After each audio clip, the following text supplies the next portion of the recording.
Man, I'm trying to write a novel. Have you tried outlining? No. How would I go about doing that? You should really try the Snowflake method. Whoa, are you calling me a precious little snowflake? It's a writing method. I'm not. No. It's just a way to plan out your novel. Oh, tell me more.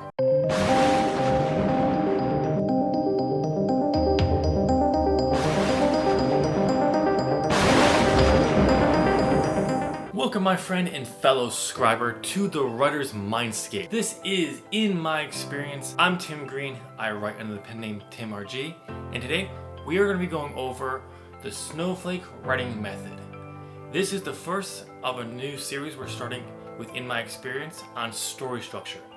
I'll go more into what you can expect from this at the end of the video, because I just want to dive right into this because there's going to be some changes to my posting, and I want to take care of that at the end of the video. So I'm editing today's video, and I just wanted to add in, sorry for not getting this video up on time. After I filmed it, I had some other stuff I had to do, and then I just wasn't feeling really good afterwards, so I didn't get a chance to edit it. So I do apologize for not getting up, but I will do better in the future because I'm bulk filming a bunch of these episodes, and they will be on time going forward. So let's get back to the video. If you haven't heard of the Snowflake Writing Method, this comes from the creator Randy Ingermanson. He is a well-known author. I followed him for over a decade. He was actually one of the very first people I started actually following when I started writing. The Snowflake Writing Method he developed based on how you go about the process of developing software, because he has a PhD and he's a software engineer. When he was writing, he noticed how you go through a design document for software, and he took that and used that for how to develop a novel, which became the Snowflake Method.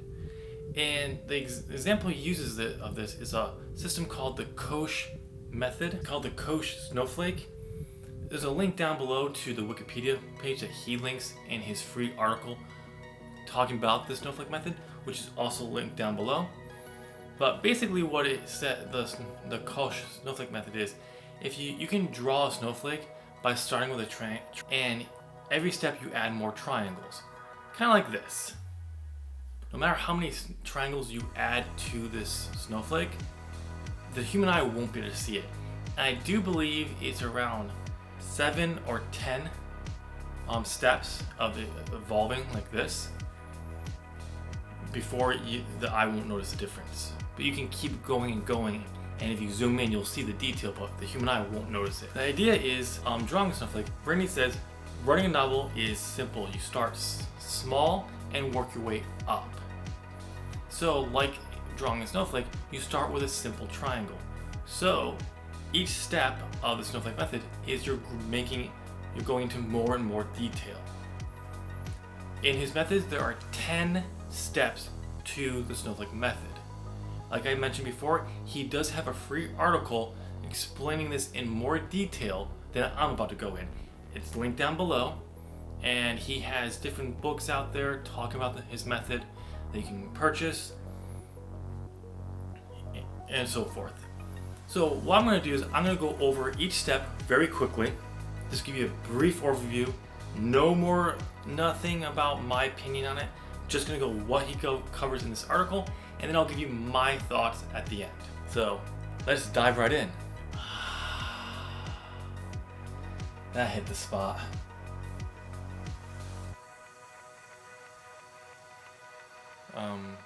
Transition.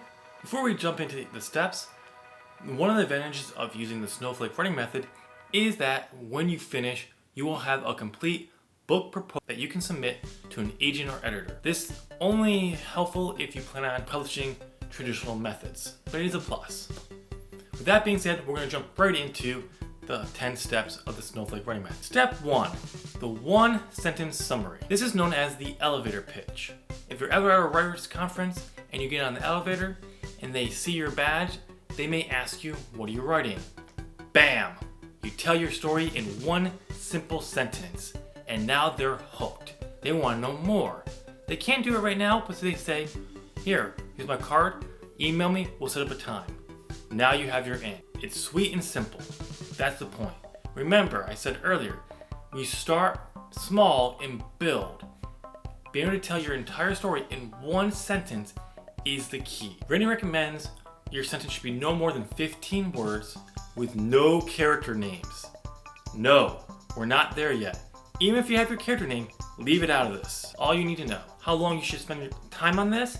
He recommends spending about an hour on this. You can always come back to later steps and adapt as your story grows. He actually recommends this multiple times in the article. Step 2, the one paragraph summary. Now that you know your story in one sentence, it's time to flesh out into a paragraph. And in this paragraph, Randy says you should have 5 sentences. You're not limited to only 5, or you have to have 5. It's really what you want to do. The key thing is you're trying to be concise and to the point, not rambling. The reason why Randy says you should have 5 is if you're using the 3-act structure, 1 for your setup, 3 for each act, and your 5th one should be the conclusion of the novel. Again, you're not limited to this, but he recommends this for that point. As the amount of time you should spend on this, again, Randy recommends about an hour. Step 3, character arc. Now that you know more about your story, let's focus on your protagonist. This is going to be where you're going to focus solely on their inner journey, nothing else. No character profile, that they have luscious blonde hair. No, we don't care about that yet. That will come. This is all about the inner journey and how that will play out with your plot story. 4 things Randy recommends that you should have: motivation, goal, conflict, epiphany. This should be all written out in about a paragraph. He doesn't really tell you how long the paragraph should be, but again, we're trying to be as concise and to the point right now. This should be about a page, and recommend spending about an hour on it for now. Step 4, the 5-paragraph summary. Going back to the plot, we had 5 sentences in our plot summary. Now, you're going to take each one of those sentences and flesh it out into its own paragraph. No real limit or how long each paragraph should be, but again, consistency and preciseness is key here. This should be about 1 page, and Randy recommends about a day or 2 spending on this. Step 5, the 1-page character profile. Now we're going back to our character. Not just our protagonist, but our key characters and our secondary characters. You're going to take and you're going to flesh out a page for all your key characters and about half a page for your secondary characters. This should be the focus of telling the story through this character's point of view. Nothing else.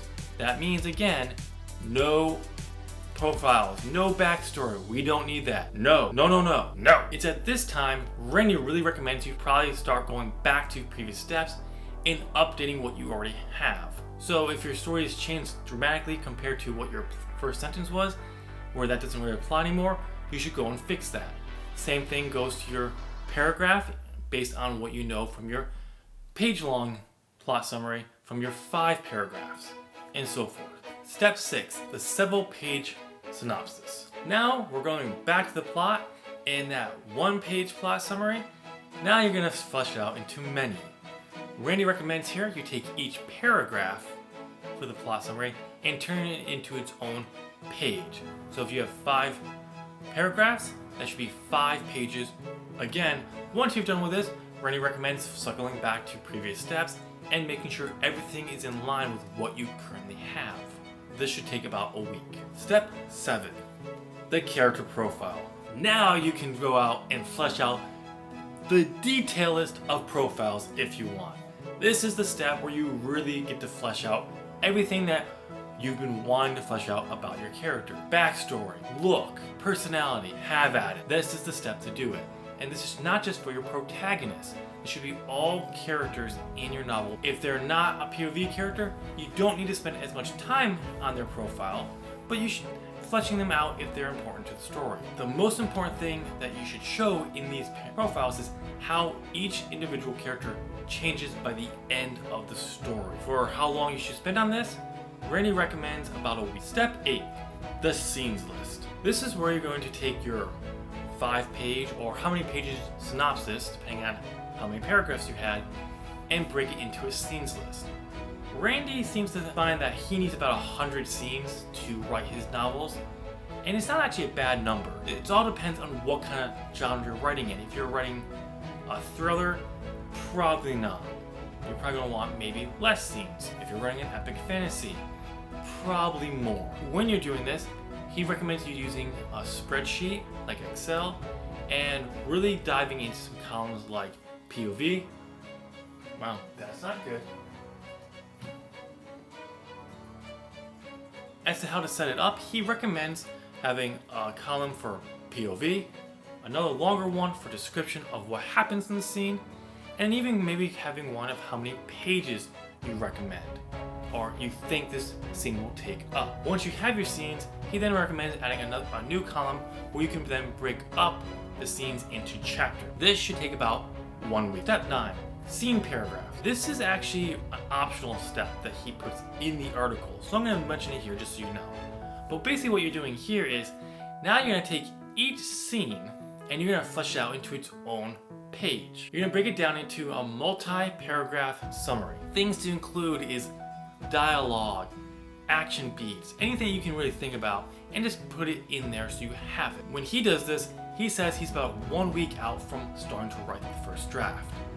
While you don't have to do this, this does help, he says, helps him really get through that first draft because he's thought of stuff he wants to do and he doesn't forget those ideas. Again, Rennie recommends about 1 week for this if you're gonna do it. Finally, step 10 of the Snowflake Writing Method, write the damn first draft. Okay, he doesn't say that, but I do. This is the step. It's simple. This step, you start writing the damn novel. It's all simple, right? Good. That settles all 10 steps of the Snowflake Writing Method. Let's move on to the next step. What are my thoughts? What are my experience? Whew. Let's do this. Snowflake Method, mix, whatever. There. God damn it. Transition. When it comes to the Snowflake Writing Method, I have mixed concerns and feelings about it. It's an absolutely interesting and very unique style to write and develop a novel. I'm not necessarily sure it's fully for me, and I know this from the fact that I've tried and never gotten through all the steps.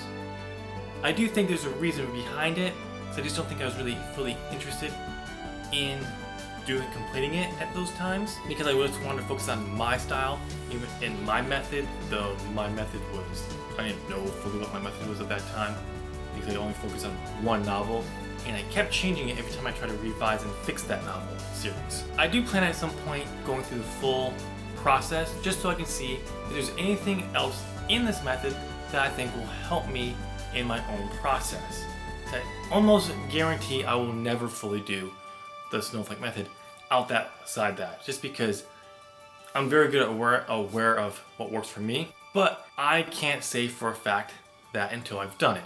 So I plan on doing that. And I will say I also love the idea that by the time you get done with this process, you have a full book proposal that you can submit an agent or editor if you want to go the traditional route, which I do want to go for some books. I want to kind of be a hybrid author. I'm going to jump right into each step. Not necessarily each step, I'm just going to take certain steps and put them together and comment on each step, the group versus each. So step 1 and 2. So I love the 1-sentence plot summary.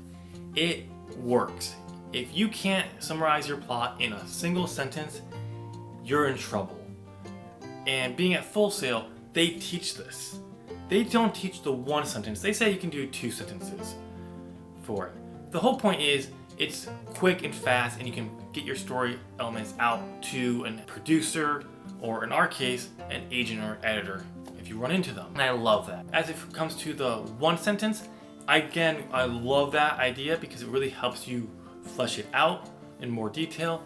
Though for me, I need to know how the main conflict is going to end before I can really do that. I recommend having multiple ideas before you move on to step 2. Just my recommendation. Step 3, 5, and 7. We're going right to the characters. And I love that Randy is you focusing on your character early on. Some people might say you gotta focus on your characters first.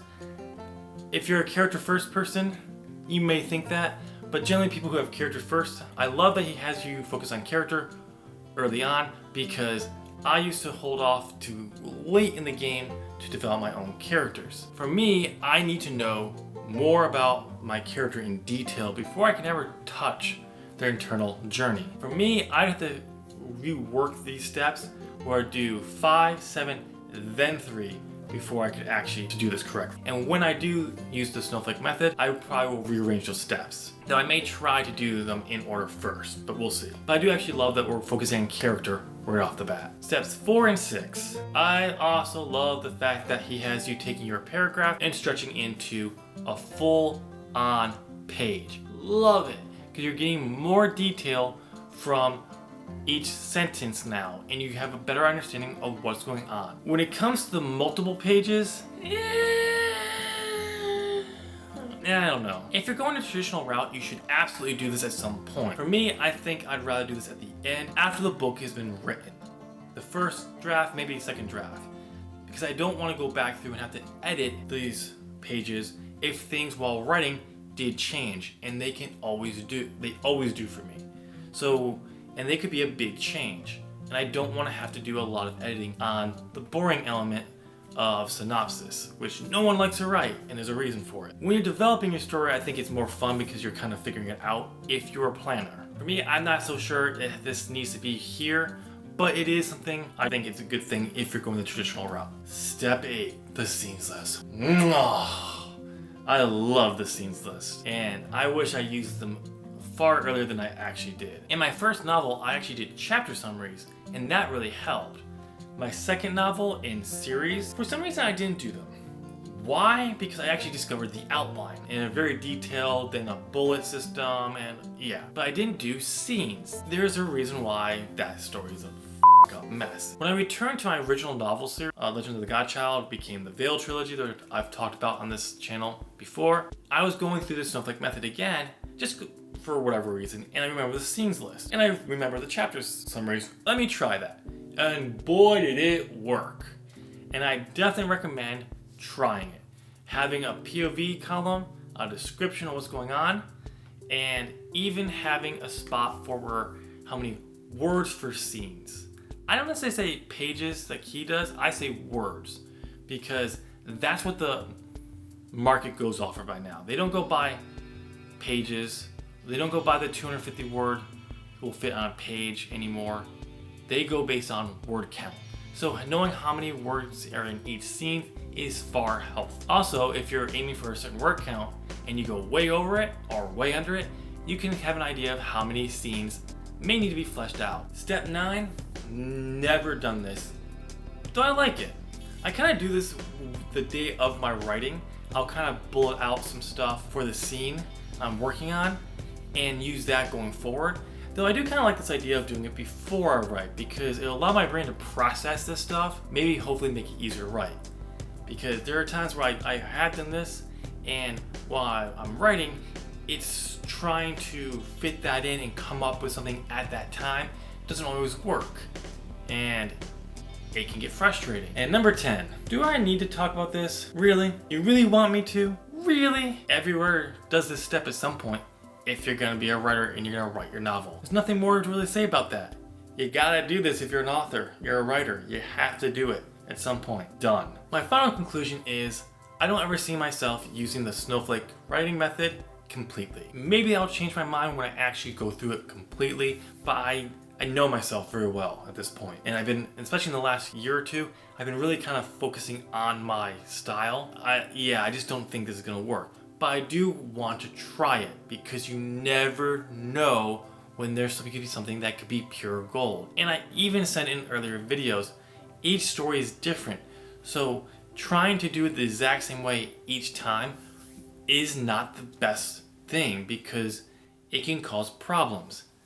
So this is a good idea to try. I do highly recommend that you do give it a try. It is an interesting method. And even if you don't use all 10 steps, which Randy is very clear that you do not have to do. He does recommend doing all 10 steps because it will have a more complete book proposal. But if you're going to go the independent route and publish yourself, I will have a link down below to Randy's advanced fiction writing site, and specifically to the article for the Snowflake Writing Method. I will also hint out there that he actually developed his own software for the Snowflake Writing Method. You can purchase it from him. I was actually one of the beta testers on this, and it was interesting. It's definitely interesting software, and one of the key benefits of the software is it compiles that book proposal for you as you're writing. So if you're going the traditional route, you don't have to then compile it all together. It's doing it for you, which is awesome. Alright, so that is the end of this video. This is, like I said, this is going to be the very first of a series on story structure. I actually decided I'm going to start a new show, series, I don't know what, I guess it would be a show, called Bad Writing Advice. It's based on my actual In My Experience video called Bad Writing Advice, Write Every Day. Because I found a lot of good writing advice that is constantly told to people that people on the internet seem to think is a terrible advice for some reason. I decided, instead of putting that a part of In My Experience, I'm going to make it a separate thing. What you can expect going forward is you'll get at least one episode of In My Experience, one episode of Bad Writing Advice on Thursdays when I normally post. It'll alternate when I post, because I'm not going every week with Time with Tim and In My Experience. You'll get one episode a month for the time being. So I just want to let you know that, so you can expect that going forward. Before we wrap up, I do want to highlight my latest Apps for Writers review, where I reviewed Literature and Lattes software Scalpel, a interesting mind mapping software. Link down to that review down below, as well as a link to all my other writing software reviews. That's all I have for you. Please comment down below and let me know what you thought of this video. Answer the question of the video: have you ever heard of the Snowflake Writing Method? And if so, have you tried it? Are you willing to give it a shot? Answer that down below. As you're going to head down there and you made it to the end of this video, give this video a thumbs up if you're watching, and it really does help support this channel.